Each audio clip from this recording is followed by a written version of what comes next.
हे hello hello. 1 minute.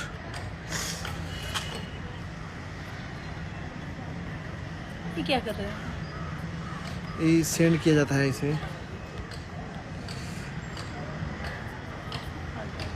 हाय गोलू, अंकित पापा गोड़ लगे नहीं। गोलू।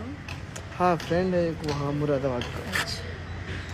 तो हम लोग बहुत दिनों बाद आज मिले हैं, मैं और काजल शूट के लिए। आज बहुत दिन बाद धूप निकला तो सोचे कि आप सबसे बात हो जाए। का हाल बा विशाल भैया? ठीक बा भैया। तो सोचे कि आप सबसे बात हो जाए। अभी ऐड किसी को नहीं कर सकता, तो बहुत क्योंकि दिन अभी वीडियो शूट हो रहा है इसलिए। तो बहुत दिन बाद मिले, तो कैसा लगा वीडियो शूट करके बताओ। बहुत अच्छा लगा। अच्छा, ये अपने इंस्टा से कब लाइव आ रही हो? यूट्यूब पे आ रही हो? यूट्यूब में कितने बजे आ रही हो? अभी जा रहे हैं। अभी टाइम कितना हो रहा है? 3:15, 4 बजे के आसपास। नहीं, हाँ 3:30 बजे। 3:30 बजे के आसपास काजल लाइव आएगी अपनी यूट्यूब चैनल एक्ट्रेस काजल राज ऑफिशियल से। तो बहुत दिन बाद हम लोग मिले हैं, बहुत खुशी हो रही है।